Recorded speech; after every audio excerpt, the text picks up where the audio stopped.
Manx Radio's Update with Andy Wint.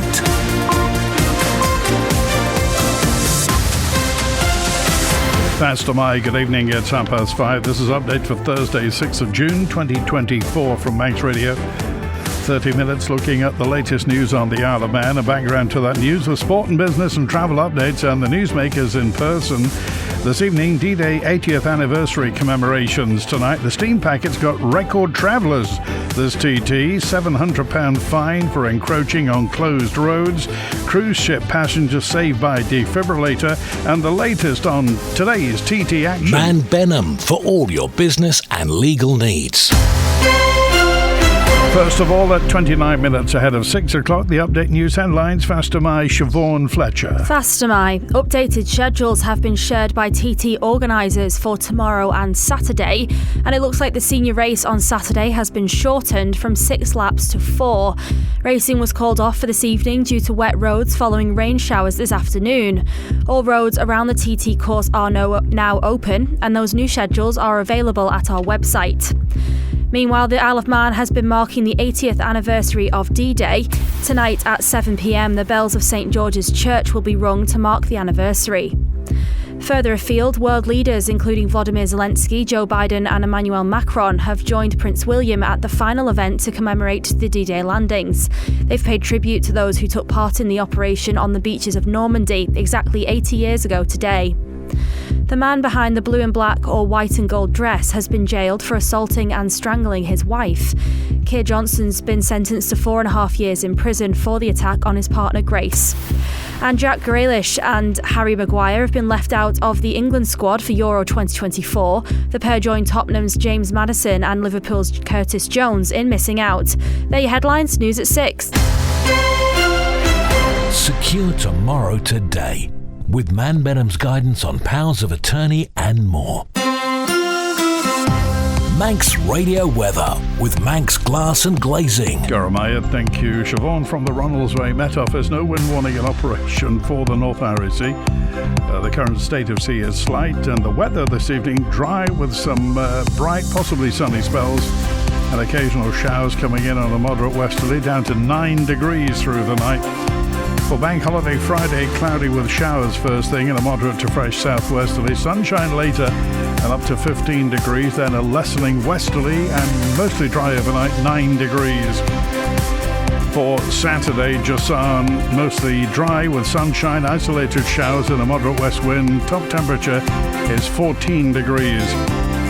Tides on the way out, low water 29 minutes past 6. Sunset 13 minutes to 10, high tides 26 minutes after midnight, sunrise 13 minutes before 5 on the morning, low water at 14 minutes to 7. Manx Glass and Glazing can supply and install single, double and triple glazing. Call 674 573 or visit the showroom on the Snugborough Trading Estate. The highest number of passengers have been carried to the races since 1986, outside of 2007's Centenary Festival. Almost 38,000 people have travelled to the Isle of Man by boat for this year's TT. Managing Director of the Steam Packet, Brian Thompson. Yeah, I think as a company we're all really pleased with it. I think we've all worked very hard to get to this point, delivering the Manxman, having that sort of high level of comfort and travelling in a bit of style for the customer, and I'm hoping that everyone who's travelled this year will go away and tell their friends about it, and they'll come back next year with even bigger numbers. Are you expecting to see similar numbers going forward and growing? I hope so. That does put a bit of pressure on our business development guys perhaps, but that's what we have to aim for. We have to aim to improve every year, and I think that's something we can achieve. There has been sailings with some spaces on them, albeit mostly foot passengers, so we'd look to fill that as well. With anything that's new, there's always going to be some issues, some lessons that can be learned. Have there been any this year with the Manxman and its inaugural TT? I think it's just been not difficult, but just dealing with those bigger numbers. You know, the crew have worked really hard to get the turnarounds on time. I think that's worked really well, and I think it's the same every year as we get to the end of TT. We're sort of up and running, you know, we know what we're doing, everything works like clockwork.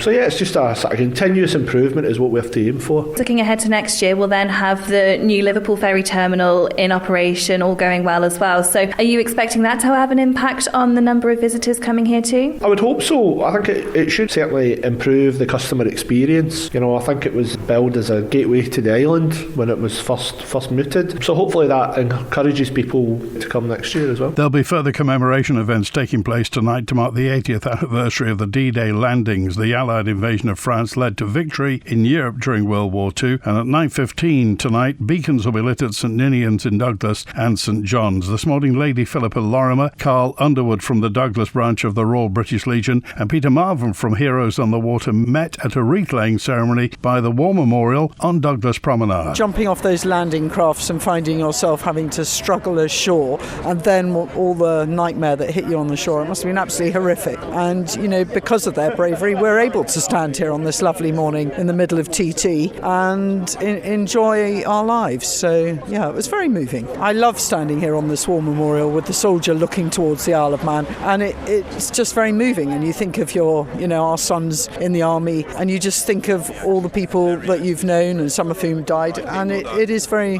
very moving. I'm so happy that so many people came this morning to show their respects to mark the 80th anniversary of D-Day. It's incomprehensible to even think about what was going through their minds the night before, the morning, and when the first guys set foot off those landing crafts. It's just incomprehensible. It means a lot, because without them we wouldn't be here today, or we wouldn't be living the life we've got today. So you've got to be grateful to those lads who went there on a day like this, nice and sunny, so we ought to be very grateful. The only radio station that's Manx, and we're proud of it. Celebrating 60 years, this is Manx Radio. Sidecar racers have praised the organisers of the Isle of Man TT races for taking extra caution to ensure a safe event for everybody involved. Today, the sidecars completed their second race of TT 2024, and they spoke to us before the race. Greg Lambert Racing, and my name's Greg Lambert. I'm the driver of sidecar number 15. No one can control the weather. The office have done marvellous this year. The lads in the paddock that have had weather at the beginning that's half destroyed the paddock area, and I think they've done marvellous to actually rebuild the paddock and reschedule things. And I mean, we've had a great week, really. I mean, we're actually packing up now to go tomorrow night, and hopefully if it goes ahead at the right time, then that's fine. But if not, TT's priority to me. We're trying to get home to go racing at the weekend in Scotland because we're leading the championship, but TT's priority. We wait 12 months for this, and if I have to sit here for a week, I'll sit here for a week. Robert Dawson on sidecar number 30. Michael Russell on sidecar 22. I mean, to get a race week and get a schedule of 10 races out is going to be hard for anyone when you're against the Manx weather. Hopefully it shouldn't affect too many competitors. I know our lot are on the sort of evening boat on the Thursday, but I'm sure there will be a few that will be affected, sadly. From a personal point of view, you can look at it and you're all revved up to go out, and you think you're going out today, and we're not. And yeah, it's disappointing, but as Jack says, you can't predict the weather, and they're trying their best to get everyone in. I mean, I don't know whether the only way, potentially foreseeable in the future was to put the super stock race sort of on the Thursday, run the sidecar today instead, just to alleviate the issue with the sidecars, because if you're in the super stock race, no doubt 9 times out of 10 you're going to be in the senior, so it probably wouldn't have affected any of the solos as much. A woman from Australia who entered closed roads on the TT course after losing track of time has been fined £700 in court for Manx Radio Tessa Hawley. Lynette Brown of Heskett Boundary Road in Victoria appeared at Douglas Courthouse today, where she pleaded guilty to contravening road closure rules. The 67-year-old crossed Peel Road in Glenvine just after 10 o'clock yesterday morning after the mountain course had been closed for racing. She was detained by a marshal at the scene and then arrested by the police. In interviews, she told officers she'd been out for a long walk and was trying to return to where she was staying. The prosecutor told the court Brown had tried to attract the attention of the marshal at the crossing point but had been unsuccessful, so had crossed the road anyway. She later told officers she'd seen a vehicle drive past and had presumed it was ordinary traffic. The court was told this was most likely the course inspection car ahead of the racing action. Brown's advocate told the court his client should have made greater efforts to speak to the marshal, adding this was not a wanton reckless act, she made a wrong decision. Asking the court to show leniency, the advocate added she realises now it's a criminal offence. She is truly sorry for her actions. She wishes to apologise for this. Fining her and ordering her to pay £125 in in prosecution costs. Magistrates told her this was obviously a serious misjudgment on your part. It can have serious consequences walking out onto a closed road. This is the most listened to Isle of Man news source, and Manx Radio's Update is the Isle of Man's most downloaded news podcast. The constabulary say they hope the recovery of a number of stolen items will reassure people about the level of crime on the Isle of Man. It's after a spate of thefts over TT fortnight. Inspector Paul Kemp has been updating Manx Radio on incidents they've been dealing with over the past 24 hours. Business as usual, so we've had our usual sort of volume of work outside of TT, and the teams have been busy, but thankfully we're not reporting the 9 people going on the course today, and I don't want to hammer it too much today. Again, though, we did have one person who was on the course and they're actually going to court today. So we gave out 8 fixed penalty notice yesterday, and people have been moving the cones, which is very naughty, so you'll still get booked because we know that those cones have been moved because we're making sure that we've got evidence beforehand and afterwards. We had a couple of the thefts that have been reported of jackets. A bit of good news, a leather jacket that was believed to have been stolen. Thankfully, it turned out somebody had picked it up by mistake and everything that was in that coat has been returned this morning, so that's really good, and thank you for the person coming back to us and sorting that so quickly. And the other one was the Rucker puffer jacket, which was taken a couple of days ago from McDonald's. Eagle-eyed roads policing officers yesterday in Kirkmichael saw the chap on the motorbike that we believed was involved, arrested the person, and we've recovered the jacket. It's been repatriated to its owner, and that person has been dealt with as well. Thankfully, it sort of hopefully it reassures everybody that we have had a little bit of a spike in thefts. It's not a constant thing. We are aware of a bit of an incident out at the Conker Fields, which is out by the wildlife park. We're looking into that matter. It's been all over social media. A chap who's believed to be called Dave. Now, if Dave would like to make our life a bit easier, it would probably be a lot quicker if he could pop into a police station and have a chat with us so we can get to the bottom of what actually has gone on. But we've liaised with the farmer this morning who's gone to check to make sure all the fencing is still in place. Manx Radio Business Briefing. At 17 minutes now before 6, the European Central Bank announced a widely anticipated rate reduction during its meeting in Frankfurt. Despite ongoing inflationary pressures in the 20-nation Eurozone, this cut brings the central bank's key rate down to 3.75% from a record 4% where it had been since September 2023. And in corporate news, London-based tonic and soda maker Fever Tree Drinks reported a year-to-date increase in sales, continuing to gain market share across all regions. The US market remains Fever Tree's largest growth driver at retail level, with the company asserting its number 1 position in the tonic and ginger beer categories. And for a full daily market report, go to ramseycrookall.com. As inflation approaches the target set by central banks across the European continent, European business momentum's picking up. Eurozone business activity grew at its fastest rate in a year as inflation cooled ahead of the earlier European Central Bank interest rate cut. France was the outlier among the top 4 economies, with a slight contraction in the private sector activity. Germany, Spain and Italy experienced growth. Spain led the pack with sharp economic growth, while Germany's output rose the fastest pace in a year. Italy's expansion, however, lost some momentum. Inflationary pressures eased across the Eurozone, although input costs and output prices remained elevated compared to pre-pandemic levels. The UK services sector also saw a slowdown in growth, but experienced a substantial cooling in input cost inflation, which fell to its weakest since February 2021. NatWest Bank reports that consumers across the continent are spending more on recreation, travel and betting, while cutting back on their home spending as services sector inflation remains high. The Stock Market Report. Brought to you by Ramsey Crookall. UK and European stocks rose as traders absorbed the European Central Bank's first interest rate cut since September 2019. US stocks showed little change. Asia Pacific stocks climbed. Gold reached a 2-week high. And the numbers from Ramsey Crookall at the close in London: the FTSE 100 up 0.5% at the close to 8,287. The DAX in Frankfurt up 0.4%, 18,651. A short time ago in New York City, the Dow Jones Industrials up 0.1%, 38,851. The Nasdaq Tech Stocks Index down marginally, 0.03%, 17,182. And the S&P 500 in Chicago up 0.02% at 5,335. In the exchange markets, the British pound sterling trading at $1 27.9 cents, €1 17.4 cents, and 24 South African rand 16 cents. In commodities, gold up 9/10 0.9%, $2,375 per troy ounce, and a barrel of Brent crude up 1.33% at $79.64. I'm running late again. Do you know where I put my car keys? In the fridge. Where's my phone? Under the dog basket. Bye. You haven't forgotten that we're seeing Ramsey Crook all later? Oh, no, of course not. 5 p.m, is it? 2:45. I'll be there.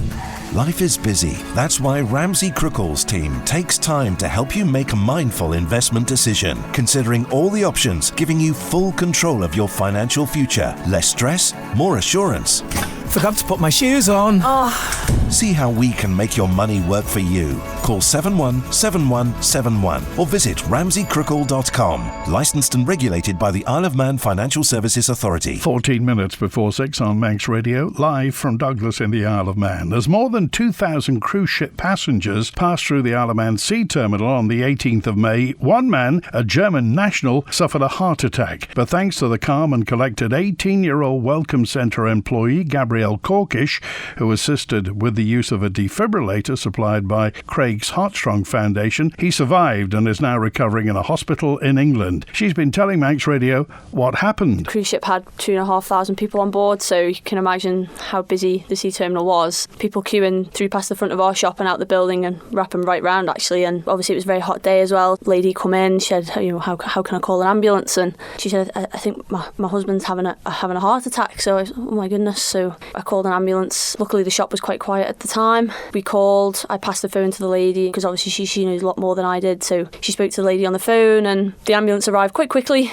Somebody else had already called an ambulance as well, so a couple of them arrived on scene and she asked me to go out and help once we'd finished the call with the operator, and the gentleman was cardiac arrest, so it was quite a nasty thing to see, but you just have to remain calm and just get on with it and do what you can. Obviously it was very frightening at the time, and you sort of think, oh well, what if it's too late? What if the ambulance doesn't get here in enough time and all this? So there were lots of things going through my head at the time, but for the sake of the lady who was obviously new to the island, she was obviously panicked herself. For me to get panicked as well, it just would have made her a lot worse, and I wanted her to stay as calm as possible. So the defib machine is outside in the front car park. A member of the cruise ship had actually already called the ambulance and got the code for the machine and had brought it to the patient and had the pads there ready and on. It was just more a case on my part to, because they weren't great with their English, to make sure they were actually listening to the machine. Manx Radio Sport. Fastamai, Rob Pritchard. Fastamai, good evening. A first ever TT victory for Davy Todd today as part of a busy racing schedule earlier. The Saltburn man won today's Superstock TT Race 1 in a thrilling battle to overcome second place Peter Hickman by just 2.2 seconds. Davy Todd wins his first ever TT on the Milwaukee BMW. This is a dream, it feels unreal. I honestly can't find words right now, mate. I can't say anymore, I'm over the moon. Meanwhile, outright lap record holder Hickman was quick to congratulate his opponent. I was trying really hard out there as well, but at the end of the day, just didn't quite have enough for Davy. Just congratulations to Davy, first TT win. I know exactly what that feels like, and it's an absolutely unbelievable feeling. After making history yesterday, 27-time winner Michael Dunlop completed the podium in third. Elsewhere, we then went from 2 wheels to 3 as the rearranged sidecar TT Race 2 took place shortly after over 2 laps. The race had originally got underway at 10:30am this morning, but was halted due to a red flag incident at Waterworks involving Todd Ellis and Emmanuel Clement. Both of them were quickly confirmed as being okay. A full restart then took place at 2pm, and Manx brothers Ryan and Callum Crowe took their second TT win of the meeting as they became only the third sidecar crew to lap at over 120 miles an hour. 2 wins and 120 mile an hour. Can't beat that, can you? Money can't buy you a dream, can it? We've gone to a new engine builder, it's all paid off, and not only that, I've been getting looked after, to do these speeds, and it was just a good TT 2024. Second place went to the returning Ben Birchall and Kevin Rousseau, whilst Dave Molyneux, the most successful sidecar competitor in TT history, stood on the podium for the first time in 7 years as he and passenger Jake Roberts secured third place. I still enjoy riding, and going around, all the spectators and the fans hanging around, it's better than ever at the minute. It really is. They all put a lot of energy out there into it and make the riders feel pretty special, We had been due to have the rearranged 3-lap Supersport TT Race 2 this afternoon. That hasn't taken place due to rainfall on the mountain course in the last few hours. An updated race schedule for the next 2 days has now been released. You can view that at manxradio.com. Manx Radio Travel, driven by Quayside Tyres and Service Centre. Inbound at Ronalds Way. The 5:25 Loganair from Manchester came in on time. Next, the 7:25 EasyJet from Gatwick. The 7:55 Loganair from Liverpool, returning patient transfer plane. And then it's the 10:09 Loganair from London City. They're all showing on time. Outbound, the 5:30 EasyJet to Manchester is delayed, should be going out about now. Next, it's the 6 o'clock Loganair to Liverpool. And lastly, tonight, the 7:55 EasyJet return to London Gatwick. On the roads, Hillside Avenue in Douglas closed through to Circular Road for adjacent office window replacement. Part of Switzerland Road in Douglas is closed till November for some building work.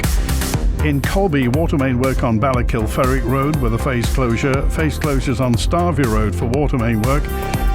The Modadoo motorcycle show's on in Peel till 8 o'clock tonight. Some restrictions around parts of the promenade. Remember, the mountain road is one way from Ramsey Hairpin to the Craig in direction of the course until next Tuesday, the 11th of June. And just to reiterate, cycling is strictly prohibited on the mountain road. Ask how you can spread the cost interest-free at It's been a successful TT for Manx Care. That's according to the head of engagement and communications, Kevin Lawless. Manx Care have been coping exceedingly well, I think, with the extra pressure that's been put, on us over this TT fortnight. Obviously, you heard from the ambulance service having to deal with over 500 incidents so far. Hopefully, there won't be any more for the remainder of the fortnight. Our translation service that we have in Nobles has really received some excellent feedback from the visitors who've used it. And to be honest, the atmosphere and buzz that's around the island for TT has certainly been mirrored in Manx Care. I've certainly noticed it walking through the corridors of Nobles and with some of the other establishments that Manx Care have. Everybody's really up for it, and I think I'd like to say that we relish the challenge. So in that vein, just a big thank you to all our Manx Care colleagues for all the effort that they are putting in and will continue to put in for the TT fortnight. It's been a really fantastic achievement to keep the business as usual running, as well as the kind of additional demands of having a significant amount of visitors on the island. And also I'd like to give a big shout out to the Manx residents as well, who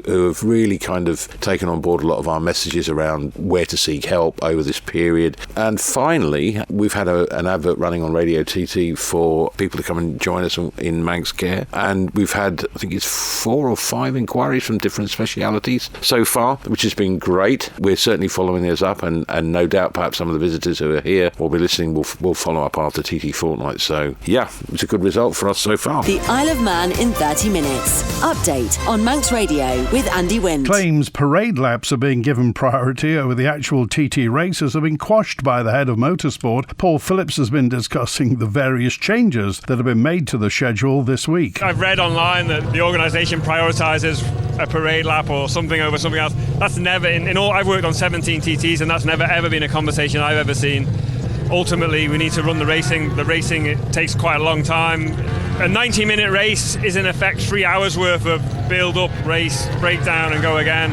A parade lap is 20 minutes. So there are people wanting to know why the sidecar race was moved. So basically the whole schedule was moved by 24 hours, so it was quite straightforward really. And how much discussion do you have with the teams? Because I'm just wondering if some of them were planning on leaving tomorrow. So in the situation we were in, not very much. We had to make decisions with all the information that we had, and we had to make them quickly given that it was already into the evening and we had people preparing for the next day. The thing is, the schedule's published with all the contingencies attached to it originally from the outset. That's published a year in advance.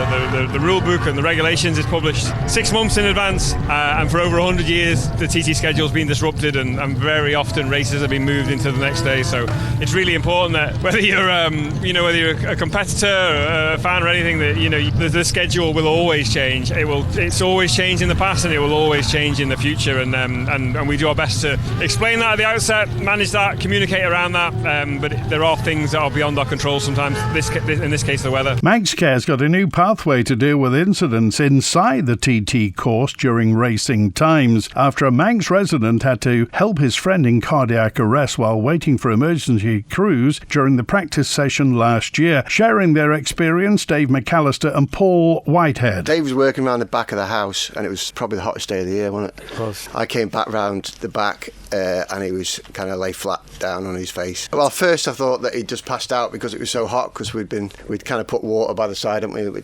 keep drinking all day. And then obviously when I turned him round, I realised it was a bit more serious. So yeah, I rang 999. Person on the other end of the phone kind of talked me through. I kind of already put him into recovery because he was obviously lay flat on his face. So I turned him round, cleared his airways, and then obviously what they told me was new to me, because I think last time I'd done first aid training with the kids' football, it was all breaths and all that, which we got told not to do now. It's all just pumping the blood around the body, I suppose. So I just had to keep doing beats on his heart, pumping down on his chest as hard as I could, really, for, well, it was 15 minutes in the end before. So they kept talking to me and just kept telling me to carry on. I kept thinking I'd give the wrong address and everything. So, but yeah, and then obviously everyone turned up. Yeah, it has been a long road to recovery, but thanks to the help from Manx Care and obviously all the people in Liverpool, all the work they've done over there for me, it's been amazing. The coordination that took place on that day in TT last year was incredible, and what it allowed us to do was to actually pull together an idea of a new pathway of the way that we can deal with incidents like this. Following David's incident, we've had another 30 people that we've looked after in a similar way, which has been marvellous from our point of view. That's it for Update tonight, compiled from the resources of Manx Radio's news department. Thanks to newsreader Siobhan Fletcher, producer Amy Griffiths. After the news at 6, D-Day at 80 with Dave Moore. The Greatest Hits with Simon Clark at 6. Maurice Powell's Little Light Music at 9. An Update returns on Monday. Have a good bank holiday weekend.